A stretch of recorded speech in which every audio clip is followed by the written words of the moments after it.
Men, if you want to know why your woman is shutting down, it's because you keep trying to logic her emotional problems. You can't solve emotional problems with logic, which is why she's not connected to you, which is why she is shutting down, because she is coming to you with an emotional problem and you're trying to fix it. You're trying to solve for the most logical path. And it's probably why you're getting frustrated too, because you're like, the path, the answer, the solution is so easy. Why do we keep talking about it? Because she's looking to connect with you emotionally. So here's where you're also going to run into some struggles. The way that you handle her emotions, or the way that you don't know how to handle her emotions, is because you don't know how to handle your emotions. She is just a mirror for you. So the way that you're trying to logic through your own emotions is why your relationship struggles. Because she wants to connect with you emotionally. That's how she opens up physically. You want to connect with her physically because that's how you open up emotionally. Yes. Why do men have to be the one to have to lead first? Because you guys want to be leaders. You want to be protectors. You don't have to, but if you're expecting her to lead, you're going to put her in mommy mode. And no mom wants to sleep with her child. So if you want her to open up physically, you've got to learn to approach her with her emotions and understanding her emotions, but that means that you actually have to understand your emotions. Because the reason why you don't want to sit there and talk and process with her and just listen is because you're uncomfortable, right? Because that requires you to understand and empathize with what she's going through without needing to fix it or solve it for her. In fact, most women you can vouch for this, are pretty fucking smart. We can solve our own problems, but oftentimes we need to verbally process with someone, which is what we do as girls. But sometimes we want to do that with our partner, especially when it involves relational issues. And we need to process it out. Now, that doesn't mean that she gets to attack you. That doesn't mean she gets to lash out at you. That doesn't mean that she gets to be verbally and emotionally abusive. That's where boundaries come into play and healthy communication. But it does mean that you need to understand, hey, when somebody's really angry, what helps with that? Right? How do I process anger? Maybe I need to go for a walk. Maybe I need to go sit alone in a room for a little bit. Maybe I need to go journal it out. Maybe I need somebody to just sit there and listen. Active listening, meaning you're going, yeah, tell me more about that. Coming from a place of curiosity rather than you perceiving her emotions as an attack. So I'm going to give you a phrase to use. Okay, how do I want to handle my dog's emotions? Okay, he's very afraid and upset at the neighbor outside.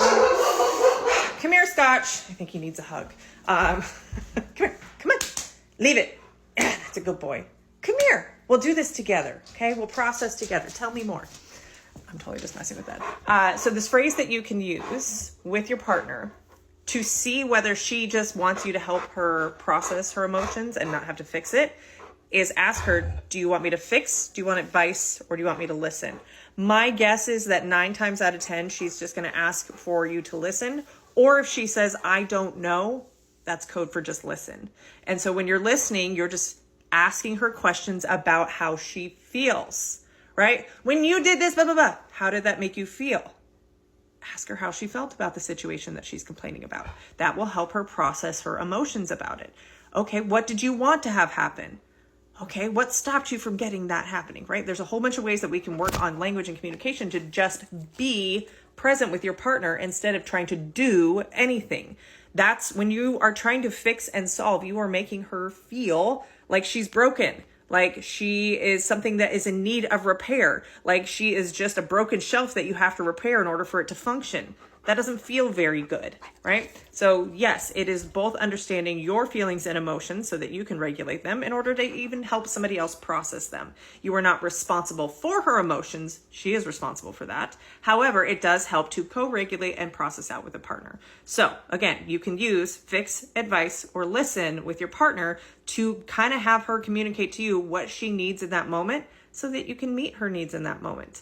And if you are getting triggered by this and going like, why me? Why men? She needs to do this.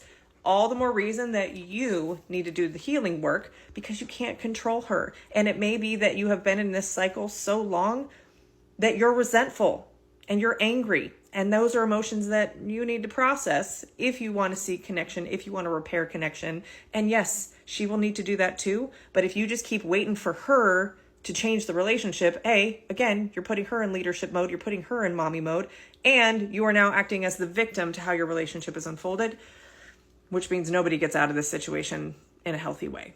So if you want to learn how to master your nervous system so that you don't have to keep waiting for her to finally open up to you or stop attacking you or whatever excuses that you're using, and you finally want to learn how you can show up in a relationship in a way that you're proud of, hit me up in the DMs, send me the word heal. We can talk about my program, Healthy Masculinity, where we speak to exactly this in a way that helps men understand not only just themselves in relationships and how your nervous system drives every single behavior and how your childhood plays an impact on how you relate as adults. And also relational leadership, how to stop people pleasing, your survival responses. It gives you a whole depth of understanding what's happening, not just in your head, but in your body as well, because you experience life through your body. So if you want to feel better, chances are we got to learn how this machine works. So hit me up in the DMs, heal, and we'll talk about the program Healthy Mentality. And hey, my name's Tara, and I'm on a mission to create a self-aware army. This is Lonely in these self-aware streets.